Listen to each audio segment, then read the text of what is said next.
It is weird. I feel like we were just here. It's just but the show must go on, right? And what the fuck is going on here? And I'm just testing out my new. Well, that works. My sunglasses were damaged. Okay. All right, Chuckles. Let's before my boss wake calls. Up, you drunk fuck. Oh, all right. What's going on?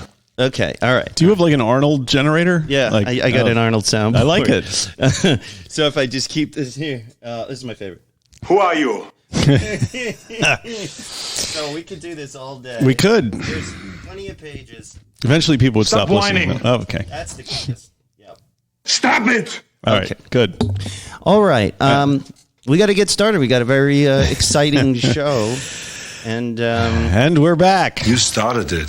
So yeah, we started it. And we're back. Welcome to Recovery in the Middle Ages, the podcast about two middle-aged suburban dads and their pursuit of life, love, and recovery. I'm Nat. And I'm Mike. And boy, do we have a show for you. Today on RMA. Yes. The PTA boat trip turns into an awkward gathering at a local brewery. Oh, Independence Day celebrations abound. Bombs literally bursting in air. And we are joined by the great Erin Moore for a special Relapse edition of GetSmart. We're all going to drink all this for the show. And more today on a very special edition of RMA. And how are you, Mr. Mike? What are we doing here on a Wednesday? That's more importantly, what the fuck? You know, it occurred to me like 2 days ago that I was not going to be here on Friday. So I immediately reached out to you and I said, hey, I'm not going to be here on Friday. Yeah. And I left it kind of deliberately ambiguous because I was hoping you would say, you know what, fuck you it. Idiot. Nice. Let's just not do it this week. But then, of course, that was not an option. So we are doing it today. And we have the help of Erin Moore to discuss all things Relapse, which is great. So I apologize. Well, you know what? Why am I apologizing? Because you're still doing the show. I assume you're not dropping this till Friday, right? I haven't decided. I figured we would discuss that. Don't drop it till Friday. Okay. It's because people are... that would be the professional thing to do. Well, people are just going to be like, what's this doing in my feed? Yeah. Like, and then they're going to get confused, and then they're going to look for us on Wednesdays now or whatever. So okay. So let's pretend that it's Friday. It's sort of like when I got my wife the engagement ring back in the day. You know, I don't know if like holding on to it, like, oh, I'm going to propose it, on this date, and you have a whole thing set up, but you got the ring in your pocket, and it's burning a hole in it. It's so. What did you do? Just throw it at her at a pizzeria? I moved now that you've forward, invited the story, I moved forward with my plan. I got her aunt was a jeweler, and so I got it from her. I put it on layaway, and I paid, for over like 6 or 7 months. I was paying for this ring.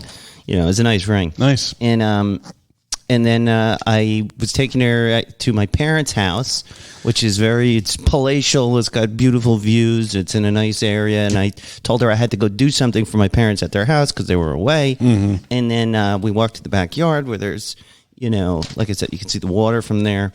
And then I got down on one knee. Oh. And I proposed. Oh, sorry. So there you go. That what a great story.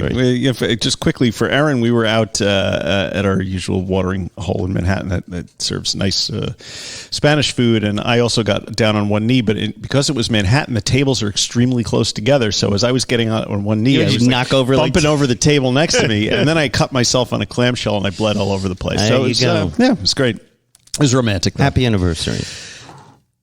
A couple months too late.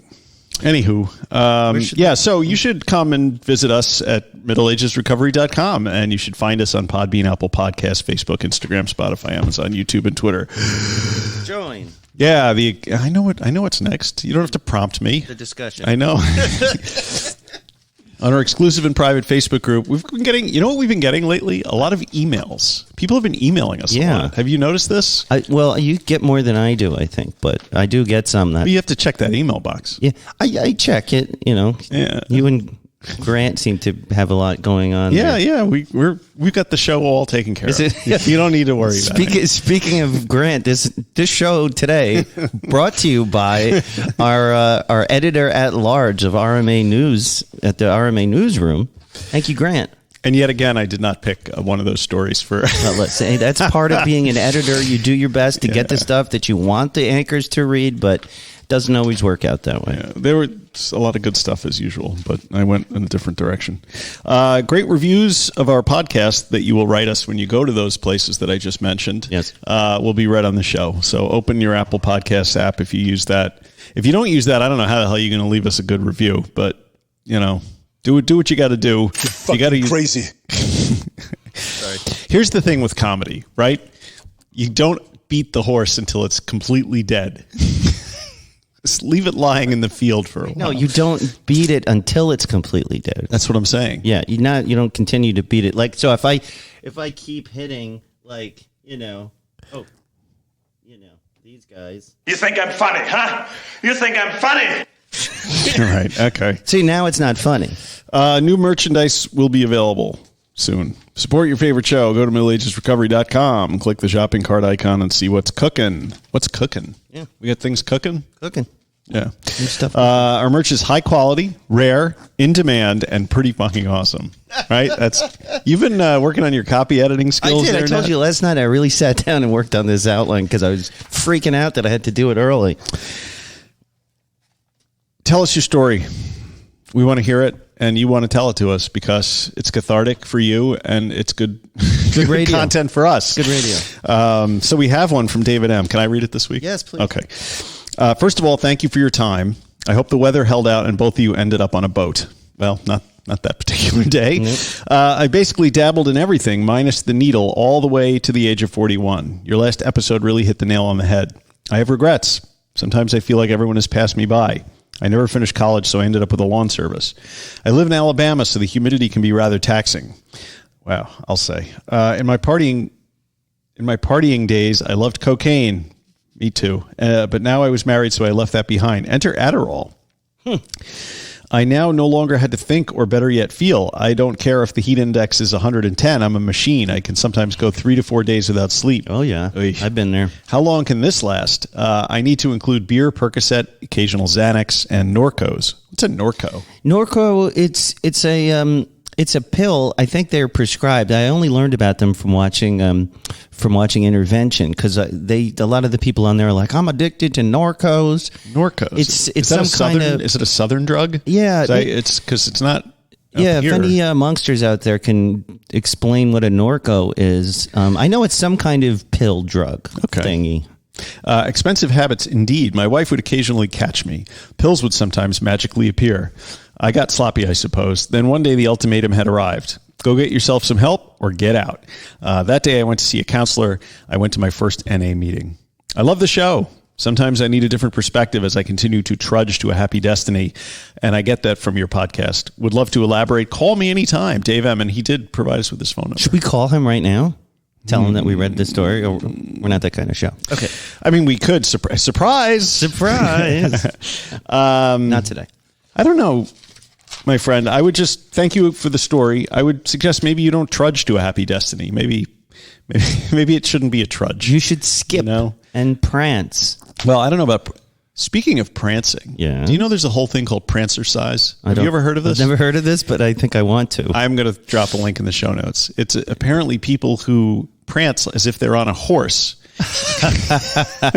across fields and over obstacles, and it looks as ridiculous as it sounds. That sounds almost like those obstacle courses people do, Tough Mudder and Spartan Race. It's the same type of thing. It is not the same type of thing. I have done those races. Yes, I know. Is that why you said that? Was that a dig? It was a dig. It was a dig. So Prancercize is, in my mind, is second only to the fact that they actually have competitions where it's some kids, but it's some adults too, on a hobby horse. Oh, no. Yeah, on the pole you put between your leg with the horse's head on it. Oh, my God. I mean, that could be a number of things.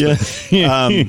But you put the little fake horse between your legs and you jump over things as if you're on a real horse. Have you ever heard of this? No, I cannot believe you are not looking at the right YouTube channels. I haven't seen All right, so Prancercize and this horse thing will be in the show notes. Yes. I need to make work for myself today. So the life update portion we've gotten to. Recording on a Wednesday. What the fuck, Mike? We ready? Do you know WITAF? What the actual fuck? Yeah, that's one of these new phrases that's come around recently that I am in love with. Recently? Isn't that like from the 90s when the internet started? I've never heard what in the actual fuck until these last 6 months. Oh. Well, I don't know where it comes from. Welcome. I love it. Welcome to the internet. Hey, we have new moderators at the private group, but we wanted to... And thank God for that. Yeah. Because it's getting a little crazy trying to keep up with everything over there. Well, yeah, it was one of those things where, we built a private group and, I tried to get in there because I'm also doing the main page and everything else. And then all of a sudden I started to log in once in a while. And then there was like pending posts because we had it all. So we didn't want people just posting whatever. Right. And then once people start talking and if you build it, they will come type of thing. And so Jeff, the great Jeff D, and the great G Money Smooth, the editor at large of the RMA newsroom, and the great Erin Moore recently also accepted the moderatorship. So thank you guys for that. It's really exciting to see people start talking. Can I just say there are some weird motherfucking people that comment on our... on the ads. Yeah, on the ads. Yeah, we run ads that go not to just to people on our page. So it depends on how I'm targeting that. Some of them don't make any sense. Like it's just a stream of words that I can perceive negativity in, but I have no idea what the guy's talking about. Like that guy yesterday, right? You know who I'm talking about? Yes. I don't... I mean... Well, look. How messed up is it that you have to go out of your way to to talk about an ad? Okay, go ahead. Well, okay, just as an example, we just, did a new ad and it says on it, Recovery in the Middle Ages podcast, and then in big letters, Addiction Recovery Comedy Podcast, right? And that's like an ad. It's going out. I target, like parents, people in addiction services, that sort of thing. And then I get one of the comments was, sorry, but I don't think this has anything to do with comedy. People's lives are at risk. Maybe I'm wrong. And so what I responded with was, Margaret, those of us who are in recovery use comedy and gallows humor to cope, connect, and process trauma and the struggle we go through to stay sober. Give it a listen. You will get it. Yes. Can I see that for a second? Because I don't know if you saw the most recent one. I don't know. I might have deleted one of the guys I just kind of got rid of because he was just being a dick. He's like, "What sober mean?" And then and you said, "Well, what does it mean to you?" Yeah, I'm like, "Well, I don't know, man. Yeah, I wasn't being a dick." And he's like, "Settle down, Beavis," or something. And then I got on there and yelled at you. Yeah, I said, "Nat, how dare you ask such questions?" Dare you ask a question? So I just deleted it. Yeah, you don't need that shit. That's on an ad. I don't care about in our Facebook page, but when I'm trying to, because people who see the ad then see those comments, and so I think you might have deleted the one that I had on there because the guy was just I don't know, it was just nonsensical. So anyway, don't take any shit on there. If you piss me off or you're mean, it's gone. So thank you, new moderators. Yes, thank you. Yeah, so over this past week, we made a big to-do, and it hasn't been a full week either. So there's not going to be as much content here. But I tried to make up for it with though? It was a very intense period of time with July 4th and all that stuff. It was. Some of you remember it was up in the air whether we were going on this special cruise to nowhere on this antique sailboat or whatever it is. And there was a big snowstorm. And a what? A snowstorm. Not a snowstorm. A regular storm. A rainstorm. And I could have just said storm, but in any case. So we had with about 10 other couples, let's say, planned this evening where we were all going to hang out on this ship and whatever, get away from the kids for a bit. Anyway, it gets canceled, but we had bought all of this food because apparently there's no food on the ship, but they let you bring catering.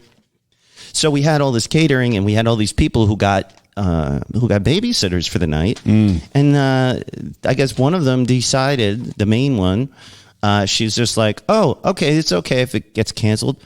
We'll just go to the brewery. Now, there's a very hip little brewery in town that has like, basically it's a bar, and they have games. They have like golden tea, music, like cornhole or whatever. And then some of those games, it's like a place to hang out.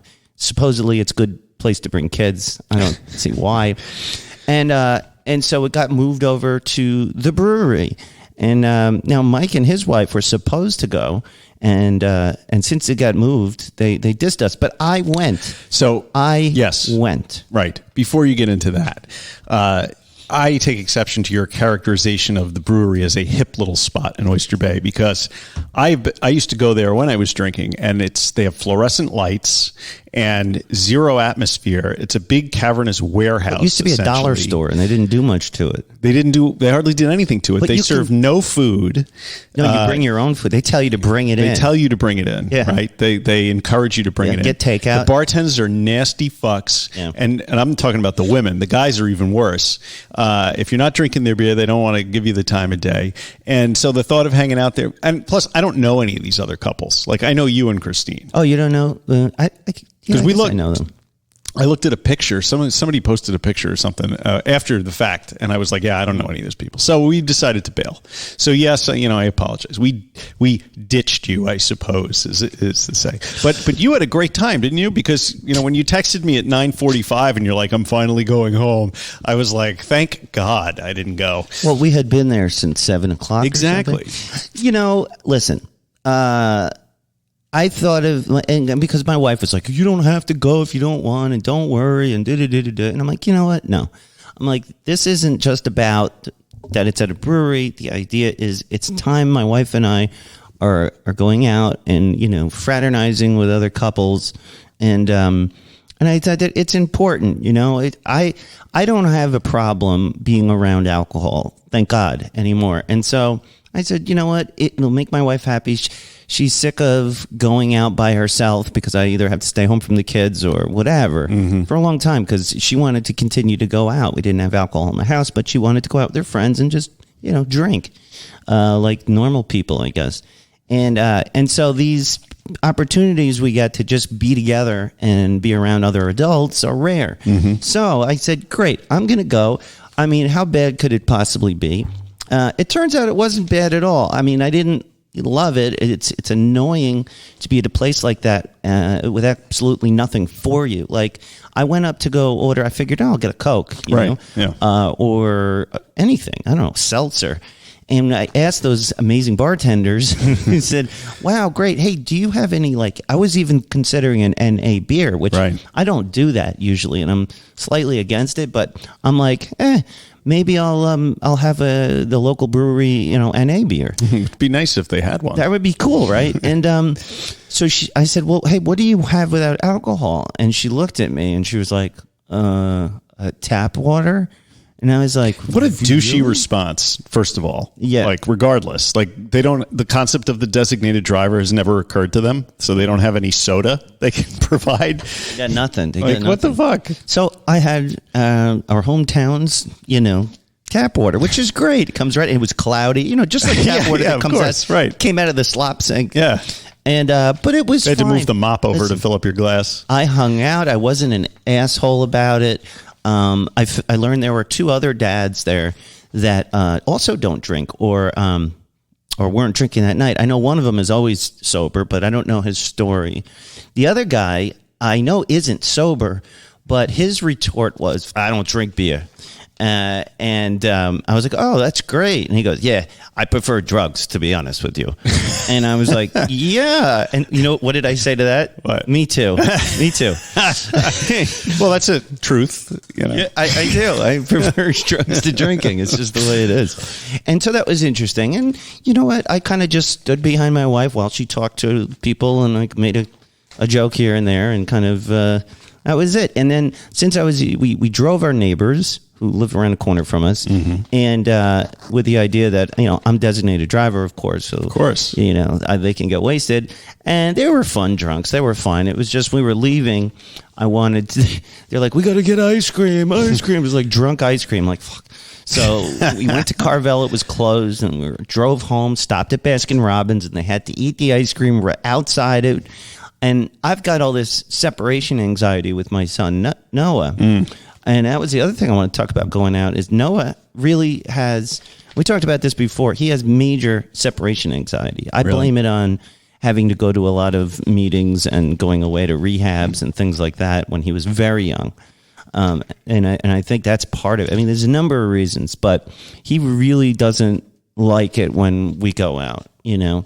My younger one, you know, whatever. He's a lot more independent. So, yeah, that was hard. And I know I got to do more of that, you know, lovingly separate and just kind of get out of that habit. But no, that was tough. But well, I'm glad you had a good night. Yeah, it would have been better if you were there. You know, my wife and I are we're not very social. You know, I mean, she's got friends. I have friends. It's just I don't know.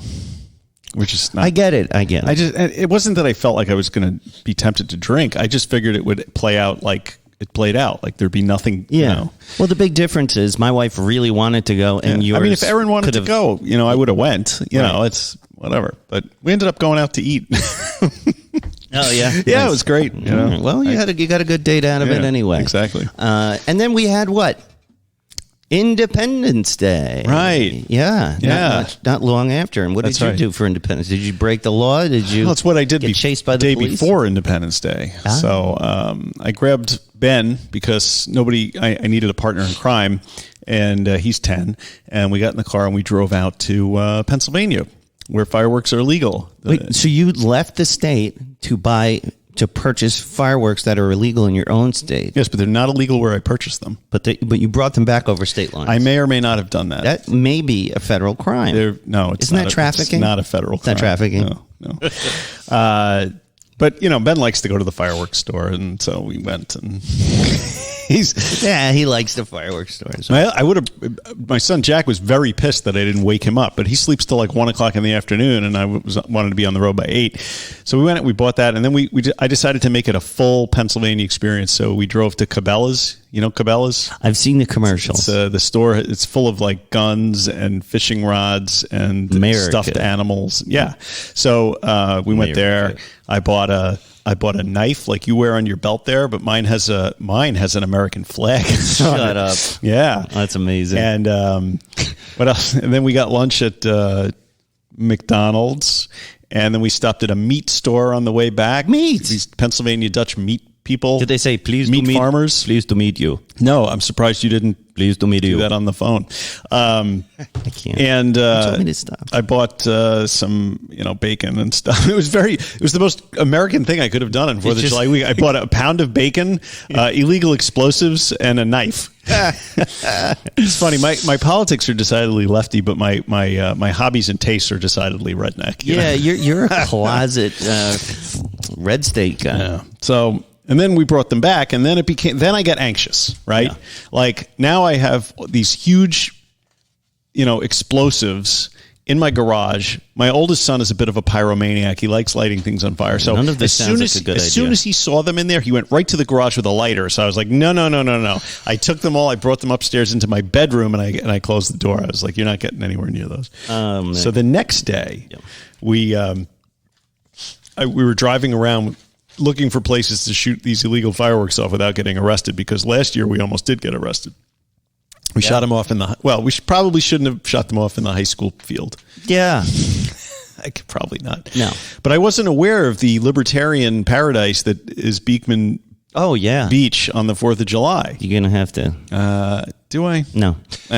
So I go down there, and there's a guy who looks like Kid Rock on acid. He's got no shirt on, long hair, a cowboy hat, and a Stars and Stripes bathing suit. And he's setting up this enormous fireworks display, and he goes, you guys better get out of here because it's about to get really hard.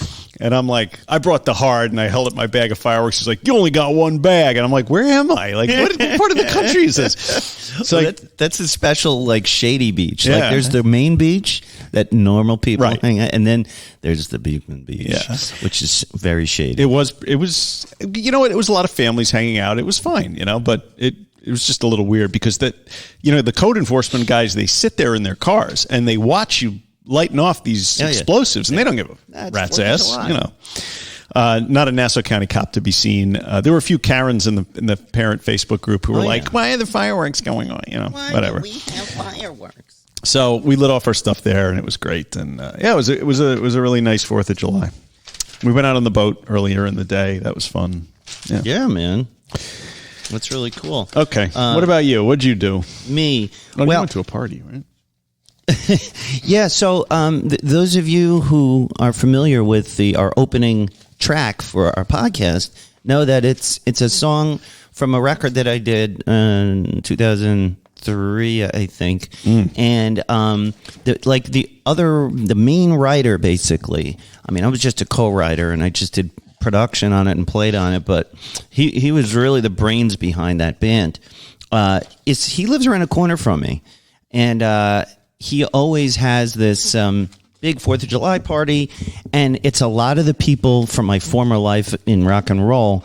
All these people were there, and and then when people see you, I hadn't seen them in a long time, and it's all talking about bands. We're talking guitars, we're talking, remember those shows, we did this and that, and it really took me back. And any of those guys sober, or? Yeah, actually, there was this one guitarist that I used to work on his record with my friend Chris, who's an engineer, and we were also great friends. He used to hang out, come see our band play and stuff. I've known him a long time. Right. And it made me think back to going to my friend Chris's bachelor party. This is maybe 16, 17 years ago. And I remember we were all we're at this strip club, and there George is sitting there with a bottle of water. And I was like, what the fuck is going on with this guy? And I remember thinking, like, George, man, you want a drink? Yeah. And he's like, no, I'm good. And he's a real tough, drives a forklift kind of heavy metal guy. And he's a great musician too. And I was like, I only thought about this now that I'm sober. And then I saw him again. I hadn't seen him in 5-10 years. And he's just like me, not drinking. Right. So there's a lot of these secret, sober guys out there that maybe they don't walk around with a big book. Almost like there's a secret society or something. It is a secret society. It's the the silent minority. But I don't know. It was a lot of fun. The kids even had fun.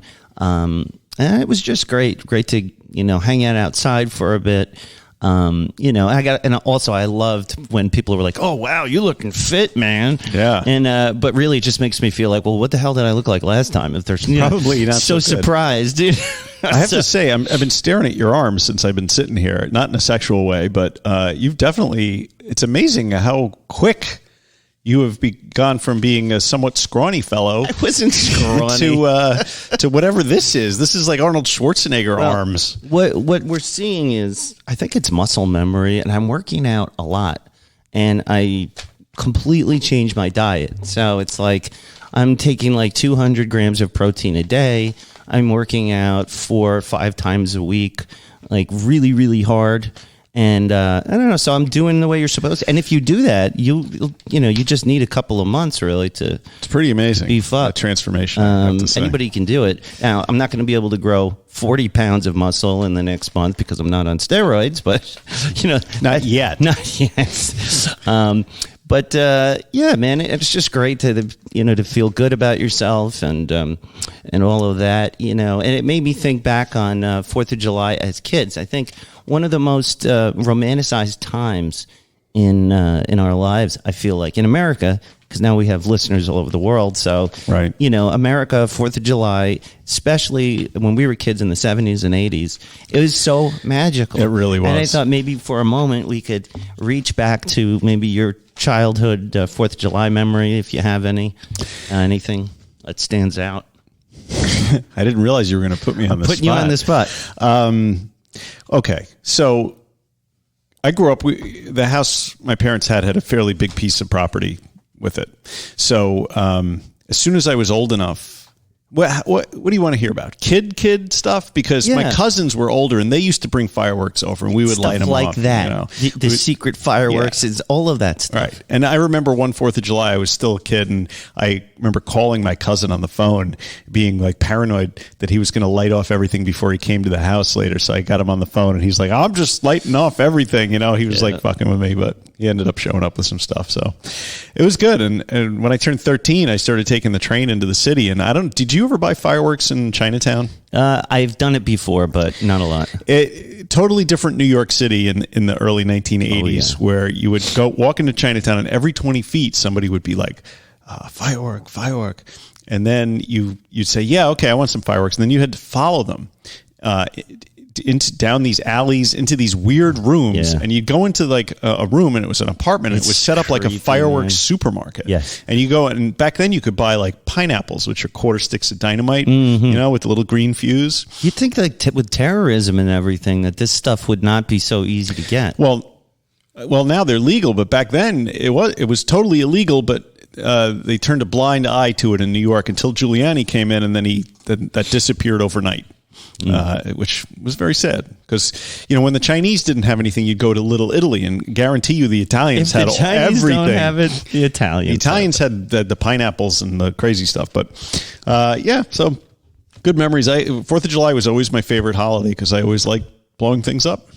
Yeah, when I was a kid, we had an uncle who had a beach house in a neighboring town that which I don't know if it still is, but when I was a kid, this town was the place to go for 4th of July. Like everybody in this town wanted to be on that beach. I don't know why. Maybe it had a particularly, I don't know, but the feel, the zeitgeist, it was just like, this is like Devil's Night. Like everything goes. Yeah. And you had this feeling that like anything could happen. And that was, I thought was, something that stood out to me. Like there was almost a magic, like a dark magic, like anything can happen. You could, and I used to think about, man, I could blow my finger off with one of these things, or something will happen and it'll be magical. And, you did experience trauma, though, didn't you? I did. When I was about 5 or 6 years old, we were at the beach, and I remember like it was chaos back then. Like even though it was his private beach, though, but everybody was, they just share the coast there, and it was just like bedlam.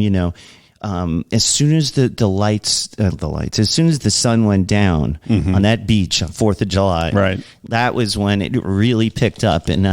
And I was a little scared, but it's exciting. Things are exploding, here and there. And all of a sudden, I felt this burn on my butt.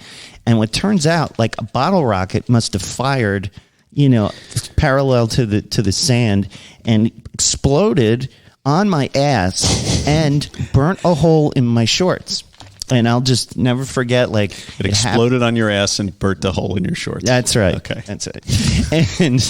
And I remember my dad picked me up, threw me over his shoulder. I was sobbing, and we went straight home. But is that why you yelled at me when I said I was going to pick up illegal fireworks? You were like, "I do not approve." I think part of my trauma is connected to maybe that's it. I don't know. I just hate fireworks like that. I don't know. I'm against it. I don't like it. So that's my traumatizing. I think next 4th of July we need to go to Beekman and set up a camp and have a wild time with the kids. One more thing is when I was in my 20s with my friend Chris, he used to do Jackie Martling, who was the Jackie the Joke Man Martling, who was the head writer of the Howard Stern Show for many years.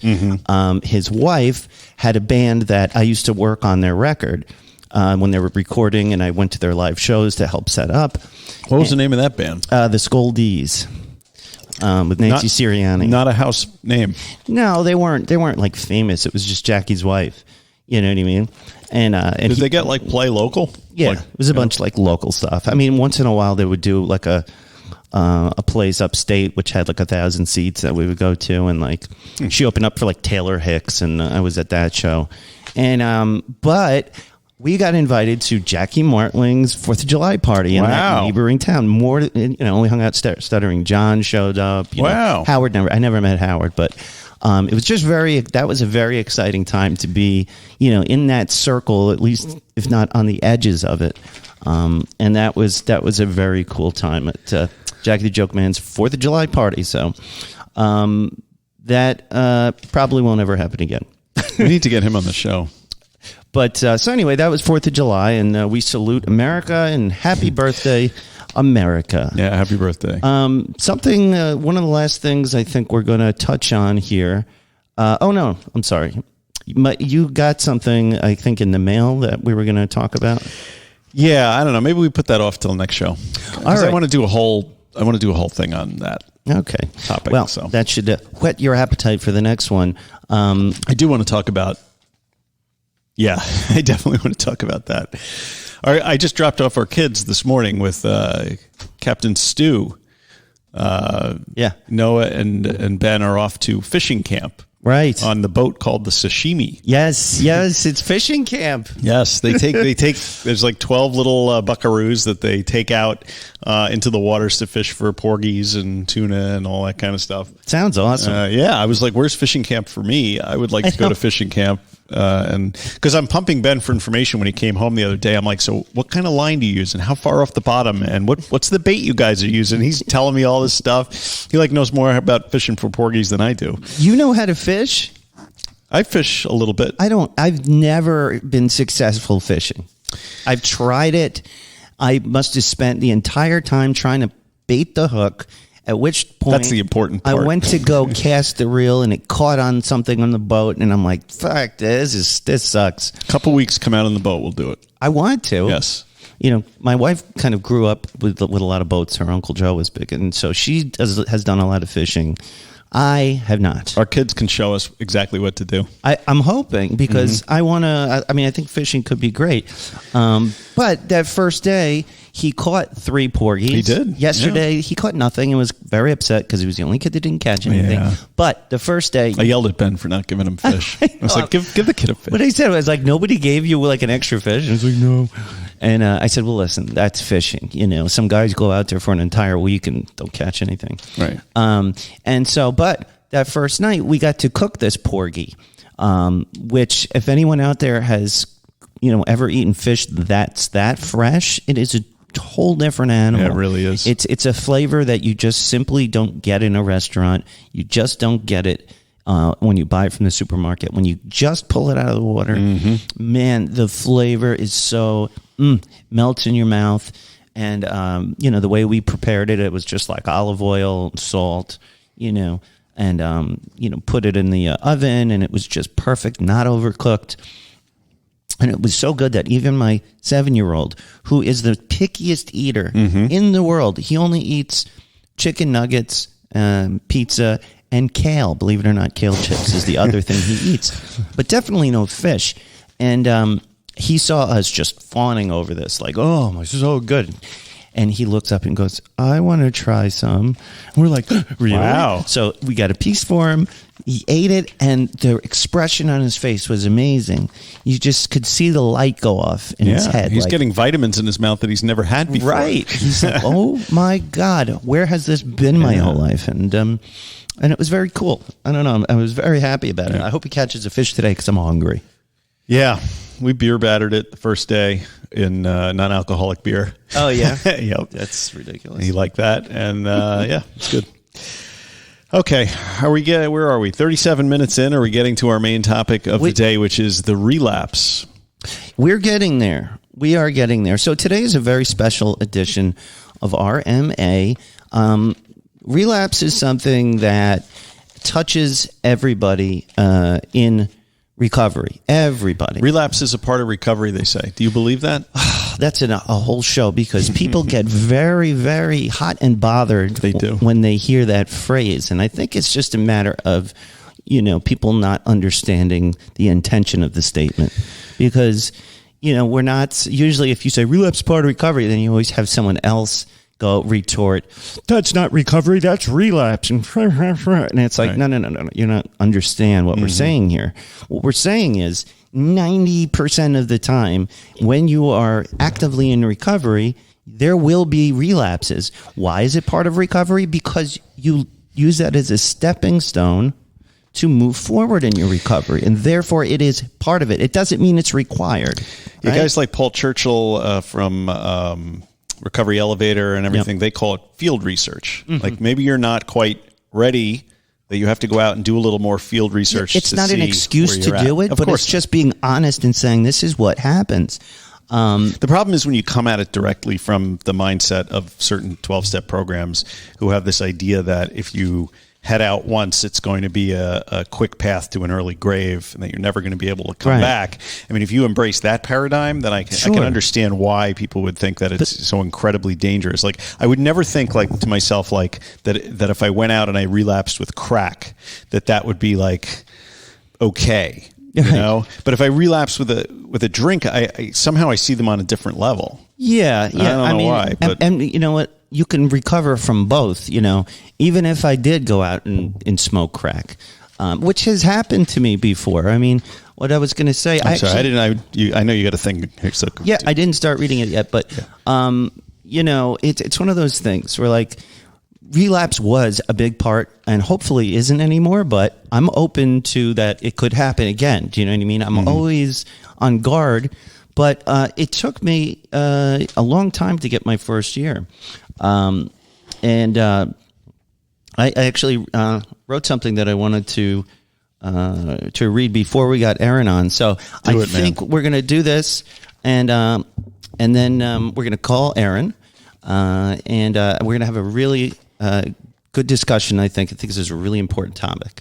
So this week we will be talking about relapse and redemption on a very special edition of GetSmart with Erin Moore. So once a month, Erin comes on the show, as you guys know, to give her analysis and insight into today's hot topics in recovery and to add the intelligent voice of feminine reason to our sometimes testosterone-saturated banter here on RMA. Erin is a recovered addict with years of experience in the field and, most importantly, the master of her own recovery. Here to shed some light on a topic that is near and dear to anyone's heart who has spent any amount of time in recovery or has a loved one in recovery.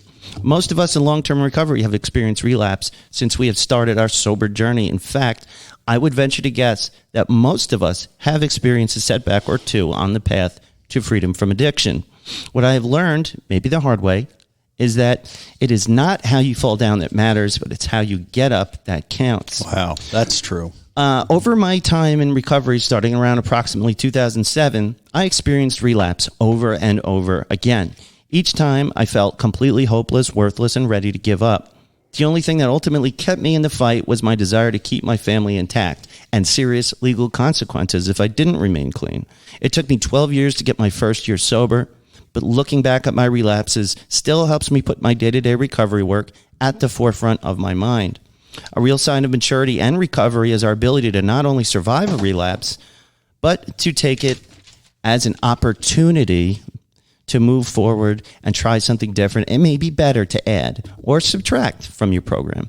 Almost every time I relapsed, I started out the next day with a fire up my ass to change something. Keep what was working, weed out what didn't, and add something new that I hadn't tried until I found a formula that gave me more and more clean time until I got where I am now. I am not cured, and I am constantly on the lookout for new ways to enhance my recovery. Add things, subtract things, and keep the recipe fresh and zesty, keeping me excited and interested in the day-to-day work of staying clean. Well, fresh and zesty is great. That's what happens when I spend time writing this. Let me ask you this, because it's always a question of mine because people have hundreds of day ones sometimes. Yeah. I had tons of day ones. I would commit to not drinking, and then within a day or two, I'd be back out there. Do you think you learn something from every time? Yes, that's 100% my philosophy. When I stopped getting ashamed and mad at myself to the point that I would just stay out there. When I started to okay, I had a relapse, but okay, now how do I not do that again? Or what wasn't I looked at it like a strategy, like a chess match. Yes. Oh, my addiction did that. So I'm going to do. You had to outsmart yourself. I did. And I was always told not to try and do that. in 12 step. Right. It's like, you can't outsmart this thing. And I'm like, I get where you're coming from, but I'm going to outsmart this thing. You know what I mean? Right. And that's just, you got to learn from these recovery things. is all in your mind ultimately, right? I mean, yeah. So whether you're embracing a paradigm like AA or whether you're embracing a self-created paradigm, it's still coming in from your head. So I don't know. All right, let's get Erin on the phone. See, is this going to work? Yeah, probably. Volume down a little bit. Do you just to think? make sure. Because it's weird how this comes out in the levels. So, Hello. Hi. good morning. How you doing? Good. How are you? Good. All right, I'm going to read this. All right. I'm going to read my little intro here. Today, we have a very special opportunity to hear from a recovery Jedi, what her recent experience with relapse taught her, how it happened, how she survived, and how she took the opportunity of her relapse to grow in her recovery instead of shrinking in its shadow and wallowing in the self-pity and shame that so many gurus in recovery want us to experience. You aren't back to day one. You didn't throw away X number of years in recovery. And if anything, the fact that you came back and wanted to come on our podcast and dispel the relapse myth makes us want to hear more from you and want to support you even more than that. So with that, it is my distinct pleasure to welcome the great, the lovely, and the talented Erin Moore. Welcome back, Erin. Wow, that is quite the intro. Oh my God. I've always wanted to do that. That was very. I'm living a childhood dream. Yeah. I can invite you to some corporate Thank you for events. tolerating that, Erin. How are you doing? Oh, I'm all right. How are you guys? You getting along all right? Yeah. Yeah. We're a little weird doing this on Wednesday. Kind of threw us off, but that's, Mike's fault. Yep, And, my fault. I appreciate you being able to nimbly turn and join us today instead of on Friday. I don't know about nimbly, but with arthritis, a little, kind of an arthritic agreeing to do this a couple days early. No. Yeah, and you wanted to. So I just want to tell the audience that, usually with GetSmart with Erin Moore, it's usually like every third or fourth show we go, time to have Erin back on the show. But this time, she said to us, I want to come on the show. I have something I want to talk about. And I think it's really brave, and we're happy to have you on. So I don't know. Do you want to talk about, why did you decide to come on the show for this purpose? Well, a lot of it had to do with just feeling like I had so much shame around it and so much what felt like, a sense of privacy, which some of it was, and some of it was just not knowing how to talk about it, and so just not, but also that deep feeling that we get even on a regular day of kind of being less than authentic or forthcoming, that when you actually are, hesitating to share something, which of course is our right to do or not do, that it just adds to that. But it really what it boils down to is it took me several months to get to a place where I could even think about it or speak about it without feeling that deep sense of shame. And So why don't you take us through what happened? What precipitated the event? Yeah, people always ask when I would relapse, why did you do it? Yeah. What happened? And I always question the wisdom for myself of, finding out the why. I always used to say, if your house is on fire, you just run out of it. You don't sit around trying to figure out who started the fire and why.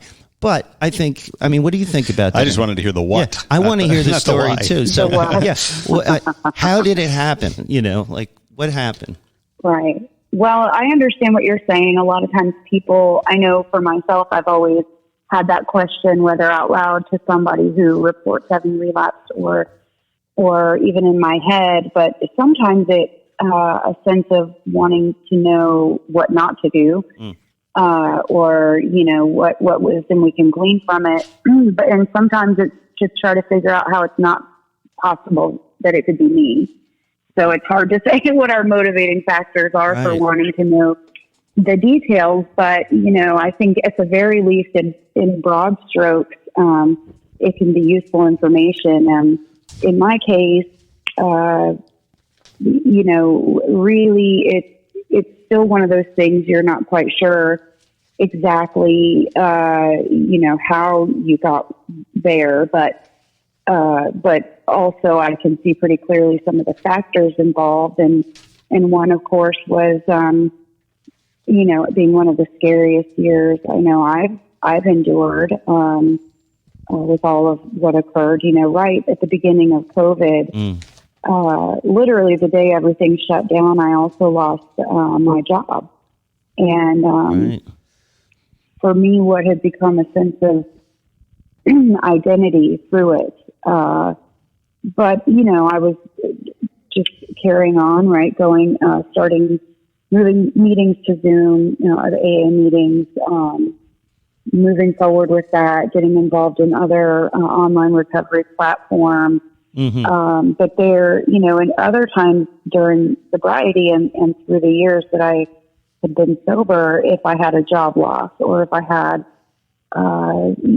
some other, seeming tragedy strike, I would just go to a bunch of meetings. I would stay busy, stay out of the house, and do all those things that just get you to the next level. And there were no meetings, the options. Right. The traditional options that I had been used to, there was already a sense of loss in not having those options, and what, the isolation that had started to occur through that. But the months went on, and, still abstinent, throughout those, but feeling more and more a sense of isolation. And it wasn't just from not seeing, it's not as simple as I didn't go to in-person meetings or, there's not one thing, right? It was just a confluence of just horror, It's this combination of things that happened that put you in that spot completely out of our control.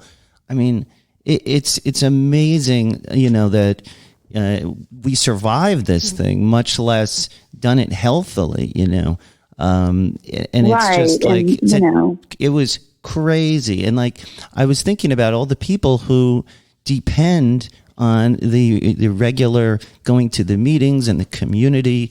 And it's really like, this was something that threw everybody for a loop. It was also so unexpected that people didn't really have any time to put any plans in place. Just everything all at once. You're home all of a sudden with your family that you maybe, weren't used to being around. Then the job goes, and then, and then you don't have the meeting. It just, but you pulled it together. What was the first thing that you thought, like after the relapse, were you like, what, I have to fix this, or were you panicking? Well, the some of the details of it are not just mine, and so some of it I'll leave out. Just about exactly how it occurred and how I'll say that it was initially, no, I didn't have that feeling. I didn't think I wouldn't even call it what it was, because at that time it was, it was an attempt to use a substance I wasn't familiar with, and one that is perfectly legal, and one that is characterized in the media and a lot of other places, every recovery platform I can think of, as being pretty much harmless. And it was initially, it was, and just in generalities, it started with an attempt to use CBD. And And I'm not talking about like, what you'll get at the natural foods market. I am talking about, higher THC strains, but I just never was that familiar with THC to begin with, because it was something I hated, traditionally when it came down to actual drug use. Hated it, never got into it. And, so for me, it was medicine, right? I could see it as medicine and something to ease some of the anxiety and the, just the heightened level of everything that I felt and couldn't handle feeling. Had some real ups and some real downs in my relationship, and just various things that were just felt like they were unraveling. And it was the closest thing I could, think of to something that was, quote unquote, probably harmless and may do some benefit. So soon enough, it turned into full-blown, weed smoking. Wow. So and, it just started out innocently enough, especially in today's atmosphere. We're hearing all the time, and I mean, there's so much support for using marijuana in recovery to stay sober. I mean, so it was very easy, and I'm going to be guarding against that myself once it gets to be everywhere in New York. What am I going to do? How am I going to cope with that? I don't know that, I'm going to be able to not. I don't know. So it starts out so innocently, and you're hearing all of this support in the recovery community for it. And so I would imagine that you were like, you know what, this is fine for me. And it actually helps, like you said. But, when did it turn on you? Well, when it turned on me was when it did escalate from and then it even eventually daily use of,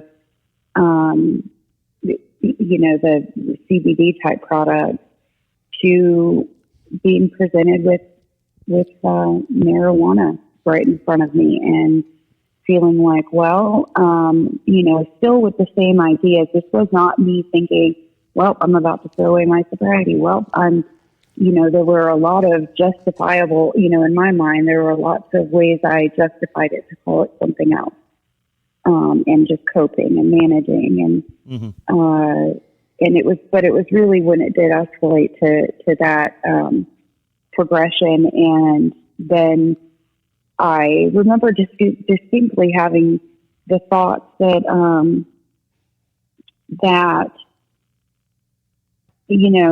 I understood why marijuana was always called a gateway drug, and it's not why I thought, right? It was because there was a cap on it. There was, as someone who's an opioid, primarily an opioid addict, an alcoholic, once I reached that limit of how high you can possibly get with marijuana, I started it wasn't a conscious thought, but I started thinking, so this is it? Like, this is the plateau here, and then what? I can see why it's just never enough, as they say. So for me, luckily, it did not progress to much else. There was also some initially therapeutic use, size use of psychedelics, and that was framed in a certain way leading up to that, where I felt like it had absolute therapeutic value. Well, I think under certain circumstances, psychedelics probably do have a therapeutic value for PTSD sufferers and that sort of thing. But I mean, that's always it should be under a controlled environment, under the care of a physician. I self-medicating with psychedelics seems like a recipe for disaster to me. But you make a very interesting point, which I never considered before, about the fact that when you reach a certain level of being high with pot, I mean, there is no going beyond that, right? Unless you don't overdose. Well, although edibles have sort of moved the bar. Oh yeah, on that. if you mega dose on it, sure you'll overdose. But I don't know if you can be very high on edibles, yeah. But I think that the thing with marijuana is it's so individualistic, because there are people out there who are using marijuana and it's keeping them from doing other things. And I can't. Or if it's just helping them. Yeah, I can't judge that, with respect to another person's recovery. But I think the question to ask is, where does that fit into your personal journey? Yeah, because we're not here to talk to say to everybody, oh, if you smoke marijuana, you have relapsed, or right. I feel like it's dependent. Like it's almost like you self-diagnose that you're an alcoholic. That's what we say in recovery is, you're an alcoholic when you say, you are. And I think with THC and what we're sort of learning, it's this new exciting thing, is like Mike said, it is individual. And what really matters is, how is it affecting what your goals are for your recovery? So like if you had one thing in mind for what recovery was to you, and maybe the THC was actually helping in that for a minute or two, but when it turns into something that, when you're recovered in addiction, you want to feel a certain way, and when you start doing things that go against what your goals are, it starts to gnaw at you. And I guess that started to happen. For all of a sudden, you weren't behaving the way you wanted to. It wasn't having all of those positive effects anymore. Maybe you were obsessing over it. Maybe you were spending too much money. Like it turns. Not to say that it can't keep being okay, but for you, it was individual to you, and your goals for recovery, I guess, started to disappear a little bit, and you realized, oh man, this isn't for me. Right. You're right. And I can't say what is sobriety for anybody else. And I would never, I think there's something cautionary about knowing that, it's not just it doesn't turn out just fine for everybody. Right. But, aside from that, it is about what does it do to your life? Do you feel like you have something to hide all the time? Do you feel, for me, I was in a relationship that was founded within recovery. And so, and really this impacted both of us. That part, we've both been very open about the fact that this occurred with both of us. And it starts to eat away at the fabric of that relationship if it's a whole new territory.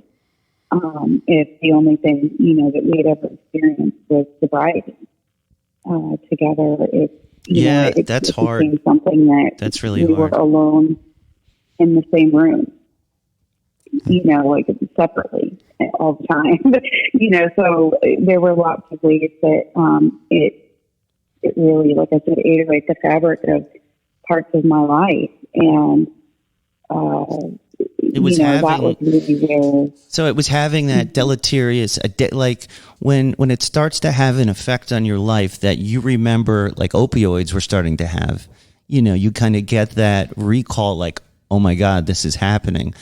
For me, it's like if I'm ever doing something that I can't tell my wife about, I get very squirrely. I'm like, if it's something that I'm going to have to hide, or buy secretly, like anything like that, I start to feel like I'm descending. And so for me, it's just being as open as possible. And that's kind of, telling on yourself, like it's something that I do to feel better in recovery. It's part of why people say, call a sponsor, call someone, because getting it out, is part of the process. I don't know why it works, but to get it out and to just talk about it, it always helps. And I think the important part here is you didn't go further, and you didn't call up your, like when I would relapse, I'd start with a beer and end with a bag of dope. And so that didn't happen, thank God. But like, I think the real important thing is how did you pull out of it? Or did you? I mean, I'm assuming you did, but how did you turn it around and say, you know, like with most people, they start to relapse on something and then they give up because they go, I don't know how to get out of this. I don't have the energy. I'm just going back to that life. So you had to turn that around. And so like, how did you do it? Well, you know, the serious part of it was, you know, like you were just talking about, if it was something I could just own and say, this is what I'm doing, it would have probably been a different scenario. Right. But like you said, you know, even if I was just willing to say it to somebody, it might have, you know, it might have been something that was less terrifying to me. Mm-hmm. But the fact that, you know, there was not one other person that knew, and not, you know, that I was basically at that point living what can only amount to really a double identity, a double life. And, you know, that was always doomed to fail. It would be one thing if I was saying, well, this is what I'm doing. Yep, I'm cool with it. It's fine. It's not hurt, whatever it is. That would have been a different scenario. But because I couldn't even admit to myself that it was a relapse or even a slip, I couldn't even embrace even what I was doing. So, you know, in that, it basically came to a point where I was, I would sit there pretty often and think, I guess this is the beginning of the end. I guess this is how this ends, because, you know, I had 7 years and some change sober, and you know, and I just handed it over, and there's no way out, because for us, the scary part about addiction is that we would probably rather, oftentimes when we're in it, die in it than to admit we did it. Oh yeah, and that's, you know, one of the most pervasive and untreatable, if we're not willing to really get real, at least about, even if it's that I'm doing what I'm doing and I don't plan to quit. If that was something I was even willing to say, you know, it would have maybe been less dangerous, but it wasn't. It wasn't, because my thinking was that I would deal with it later or never, or, you know, that you know, anymore I wasn't making any future plans for my life. And when it came to that, and then not only had it been introduced into my relationship, but it started to degrade it in and of itself, you know, that it started to actually cause more harm in that relationship, from both sides, you know, not one or the other or anything, but the fact that it wasn't even helping with whatever the intended purpose was, which was to get us through, to, you know, to be quote unquote harm reduction efforts, that we at least were not doing this or that or the other. But as insane as things felt and got, it really might as well have been. Just with, you know, the depression. And I was, you know, dealing with this massive amount of depression that had really ramped up all year. And using a major depressant doesn't really seem to make a whole lot of sense as to why that would help. But, you know, sometimes it's not characterized that way, right? It's like supposed to be the feel-good thing, and it felt anything but that. Which is, there was a study taking things from me. There was a study just released about a week ago, and because they, you know, now that marijuana is legal, they've been doing finally all this research that they wanted to do for years that they never had the opportunity. But the result of the survey was that, or study was that you know, kids, adolescents that use marijuana regularly are far more likely to have suicidal ideation and suicide attempts than people that don't. And that stood out to me a little bit because, you know, marijuana is always sort of posited as the happy drug. You know, you know, rip a couple bong hits, Cheech and Chong, you know, all that kind of thing. Exactly. But really, you know, for a lot of people whose, you know, wiring, maybe they're not wired like Tommy Chong, who has a very interesting Instagram account, by the way. It can be extremely create extreme paranoia and depression. Anxiety. I've experienced too. that a lot. It's when you create this whole environment on top of that, where you've got this secret with one other person, and so that's the only person you're spending any time with. Yeah, you're sick as your secrets. That sense of paranoia, that sense of paranoia and isolation only increases. Right. So, I thought the worst part of it would be not that I'd done it, or that I'd maintained it for a little while, but I thought the hardest part would be admitting it. Yeah, it usually is. And and to be honest, that really was the hardest part, because everything after that was such a relief, and I basically brought it to my partner, and I had decided that we were done. And that's that great. It needed to be that way. Yeah. And there wasn't, I'm not going to say, we just woke up one day and thought, some things really went down to where it had become incredibly unmanageable and somewhat, it was just, the whole thing was just kind of very risky in a lot of ways. But knowing that, like, here I am in my mid-40s, like, risking, actually probably going to jail if I'm found with, as I started to really accept what was actually going on, the realities of a lot of that started to sink in, and I thought, who am I? What is this? Like, am I serious right now? So I just planned, so here are my choice is to basically just stay burnt the rest of my life. I don't know that that's going to play out well. And marijuana is not what marijuana used to be. No, it isn't. One, in price. Two, in strength, and it's a whole other animal. It really is. Oh yeah. I mean, I couldn't just do it and go do things. Not really. Right.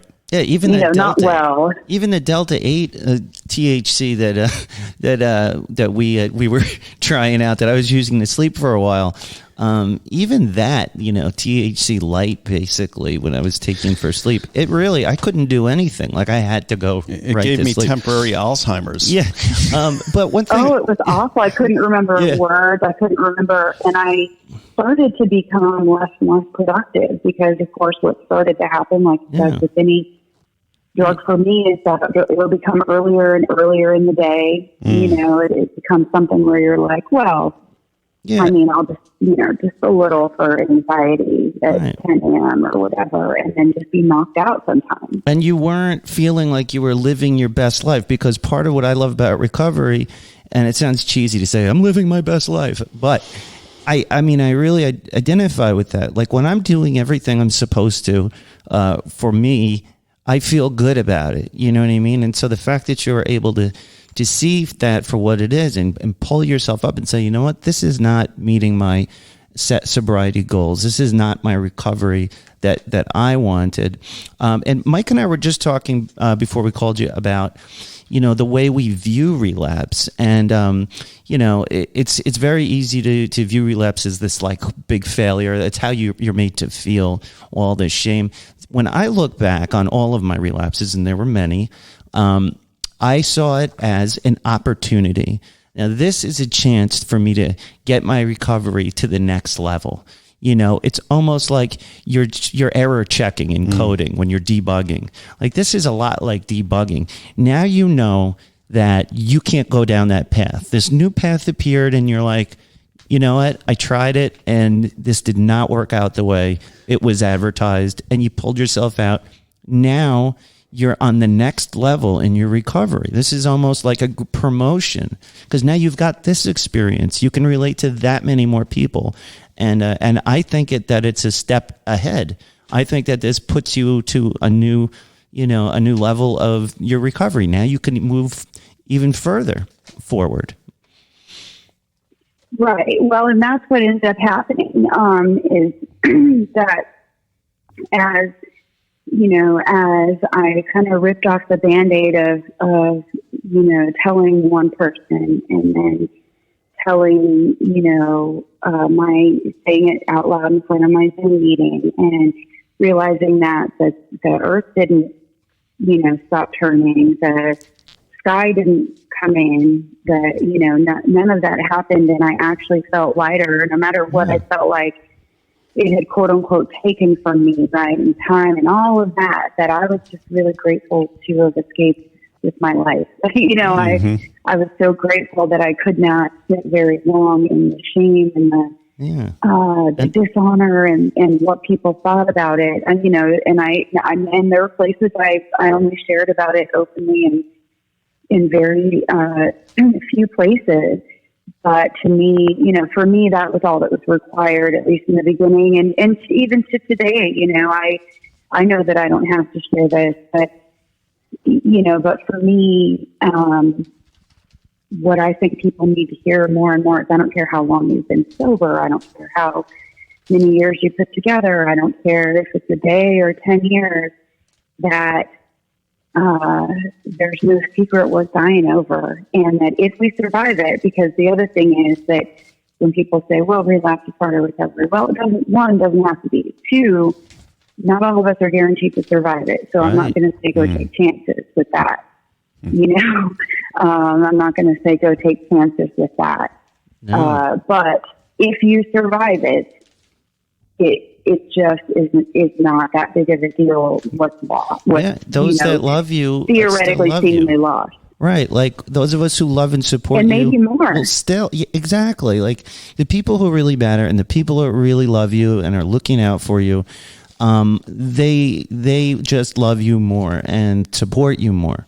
And so sometimes it's a good way to weed out people, in your local groups that you just really don't want to waste energy on, but it's so important for everybody listening to this show to know that like you said, if something goes wrong for you in your recovery that you don't feel good about, bring it to the group, bring it out, and, we'll still love and support you, respect you.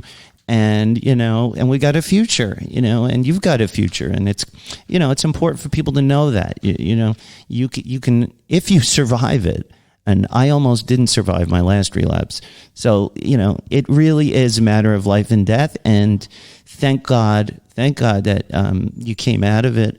And it's really helping people, I think, to hear, that there is light on the other side and that it can get better. And it's a real cautionary tale for people that are thinking about heading down the road of THC. That it may not be as benign as you think it is, and it may cause you to drift back into habits that you had that are more dangerous than pot. Yeah, absolutely. Right, your mileage may vary. Absolutely. Some people do fine with it, some people don't. And it sucks that that's kind of the bottom line of it, right? Like, how do I know if I'm that person? Well, for me, I survived taking the chance to find out, right? And whatever. Mm-hmm. If there's one person that can hear that, that chances are at least 50-50 that it won't work out, if you've got a history with other substances and such, then, maybe you don't have to try it yourself. But, but if someone, if there's no hole too deep, not until it's the final one, you know what I'm saying? Yeah, and the people need to hear that. The next thing I wanted to touch on before we go is one thing that is important to me when I think of my relapses, or I'm ever talking to someone about relapse. I always say, listen, when you relapse, okay, great. Now, what are you going to do differently? Like, what are you going to add? What are you going to subtract? How are you going to move forward in a better way, a way that's safer for you, that makes you happier? So I'm wondering, what did you change besides just you're not smoking pot anymore? But like, what did you change about your recovery, if anything, to help guard against these sorts of things in the future? And like, what did you get rid of, or what did you add to your program, if anything? Well, one thing I did was use it as what it really was for me, which was an eye opener about a lot of areas of my life and places where I just had stagnated, and whether that's social, starting to become more proactive about reaching out, not just when I'm in a rut or in trouble, but trying to keep connections so that I don't end up with no safety net again of having a built-in support system, kind of going back around and rebuilding that foundation. Because my trouble isn't necessarily not having people to call when shit hits the fan. It's that I'm usually, all torn up by the fan by the time it occurs to me. Right. If I'm not staying in regular contact. And I mean, that can be with, members of your recovery, whichever message you use. That could be in your home life. That can be, basic friendship. That could be a lot of different areas. But, it inspired me to try to, whether a train wreck or not, to try to be, go back to really trying to be authentic in every space that I'm in. Yeah, that's great. And can I make a recommendation? Something that works for me and Mike for your recovery. You need to start a podcast. Yeah, everybody should, right? Everybody. There shouldn't be a person out there not starting a podcast because... Well, maybe not everybody. I think everybody. I think it should just be Podcast Central. They'll put it on your vaccination card. I mean, it's really helped us. And I have ulterior motives. I want you to start giving us some content so we can start building up our recovery channel. But but seriously, like doing a project, like, over the things that kept us going, for me in this pandemic is I decided to do like a million different projects. Like we started a podcast. Here. I went back to college, and so staying busy for me was huge.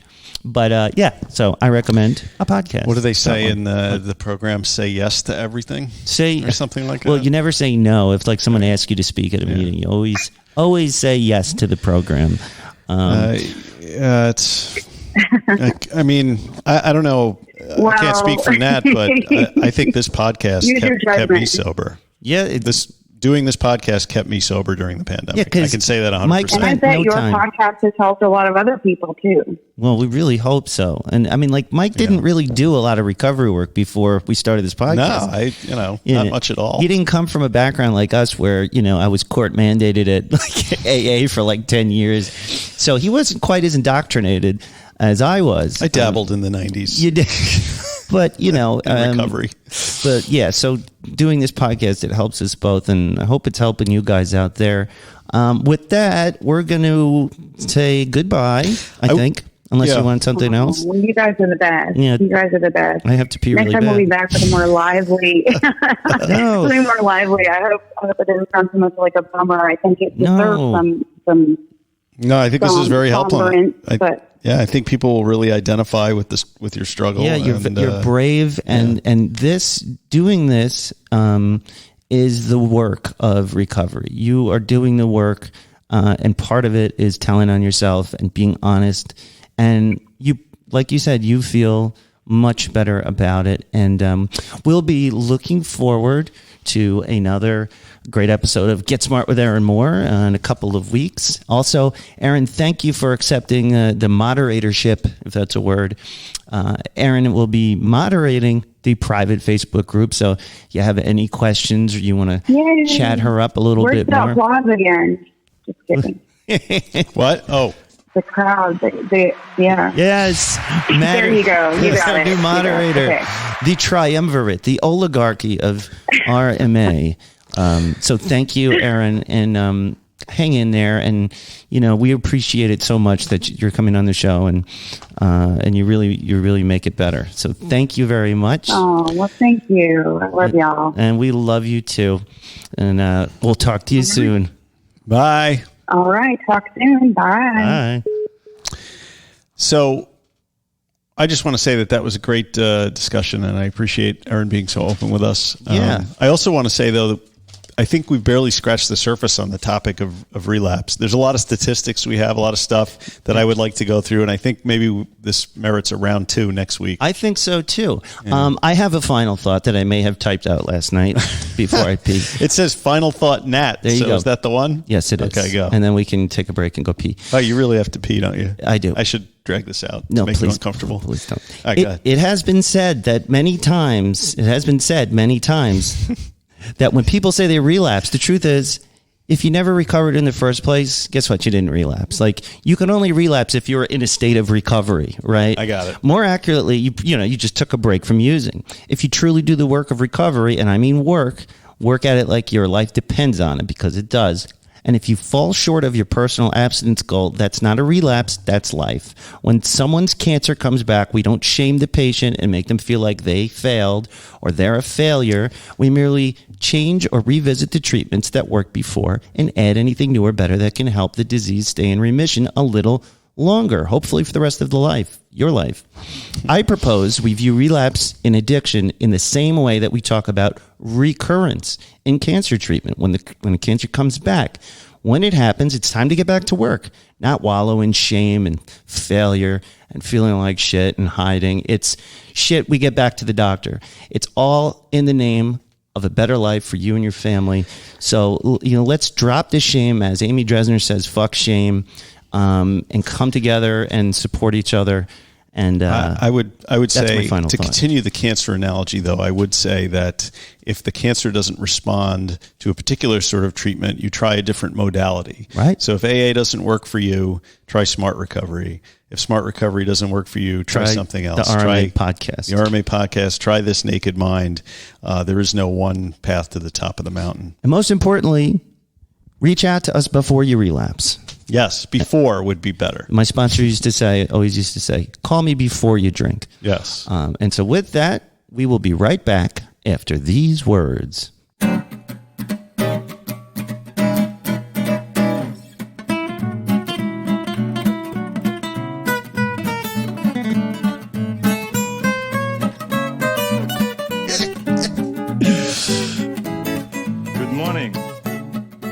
Okay. And we're back. Yes. So, okay. So that was good. So next week, more relapsing. Someone that lived here a long time ago. Okay. All right. Enough. It's funny, though, the thing with weed. It really is, because, my little mini experience with that Delta 8 stuff really reinforced to me how much I did not want to be high. How much I don't care for it anymore.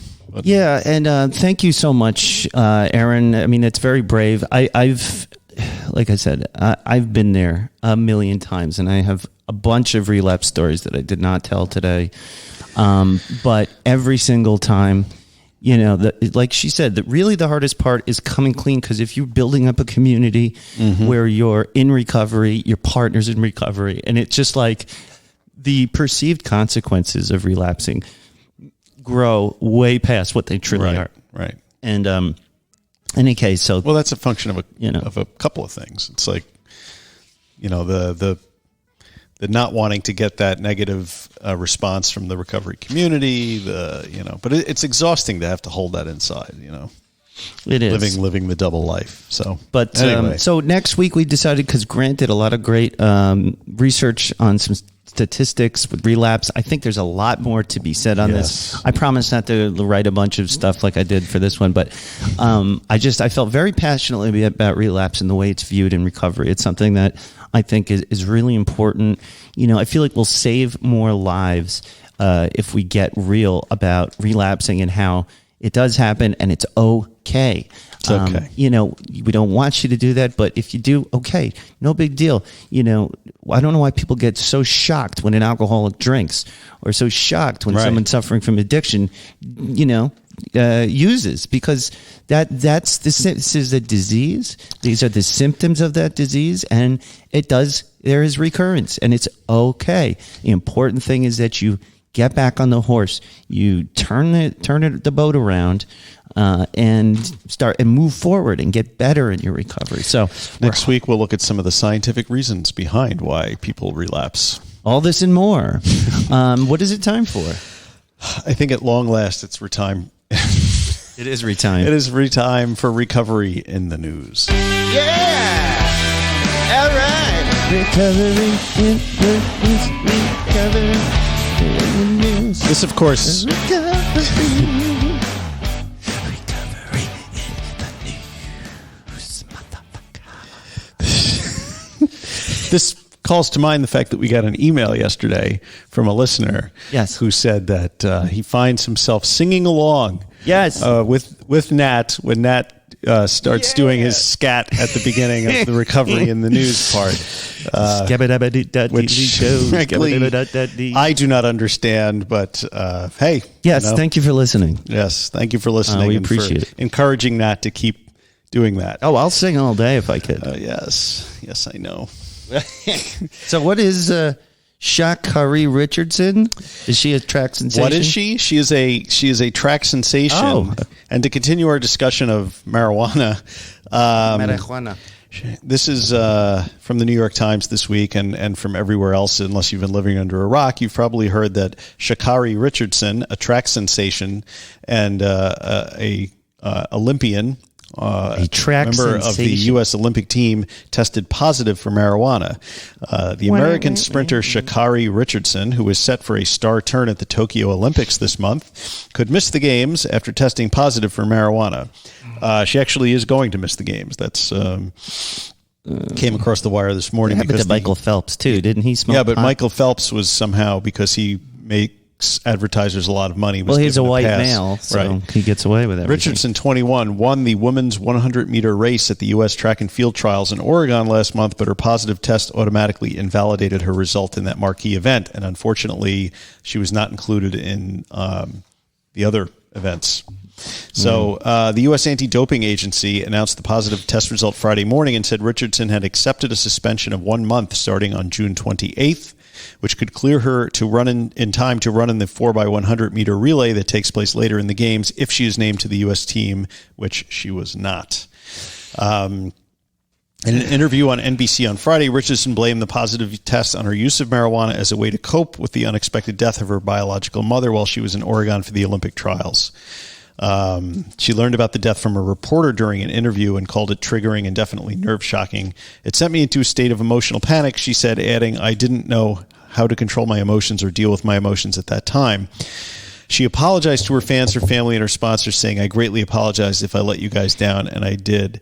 Wait, she has a sponsor? Oh, no, not an AA sponsor. No, I have some issues with this. I have to be honest with you. Yeah. I mean, no one, I think, would ever consider marijuana to be a performance-enhancing drug in the area of track and field. I mean, no, but the Olympians, the Olympic Committee have for a long time had a very strict no foreign substances that are not approved, besides vitamins. And so whether or not we really believe marijuana is going to help or whatever, still, all of the other athletes are following this stuff.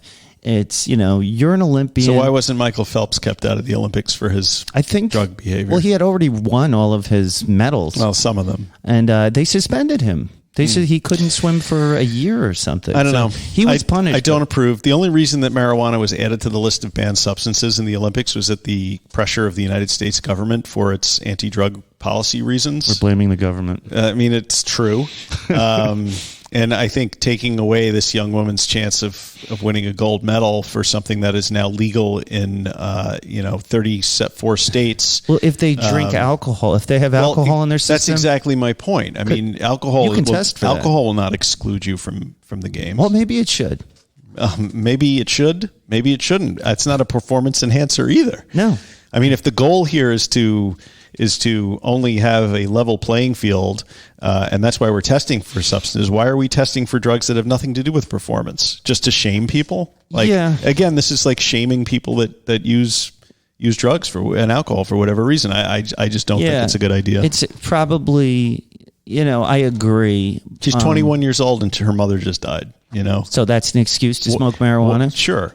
What's to be gained from keeping her from competing in the Olympics? The only thing, and I agree with you, I think it's stupid that they're doing this, but what I understand is that they have certain standards, whether we agree with them or not, and and the fact that she broke those rules knowing they were there, maybe she should be in recovery. Maybe this is a chance to say, listen, I could not control myself. By that logic, the rules for smoking, pot, before it was legal would result in you going to jail or something. So is that okay too? Well, the laws have been changed. The laws have been changed. Now they've been changed. But What about all those people that lost all those years and all those opportunities in their lives because they were criminalized? Yeah, it's fucked up. They shouldn't have done it. Right. They shouldn't do it to this woman either. Yeah. Probably not. I don't know. You're taking away her dreams of Olympic stardom because she, smoked a joint. Seems absurd. What we would argue is she did that to herself. Nobody put the pot in her hand. Nobody put the crack into the pipe. No. Nobody made. She did that all by herself. She's a grown woman. She knew what the rules are and she broke them. Whether we agree with the rules is another story. Yeah, disagree. And that is Recovery in the News.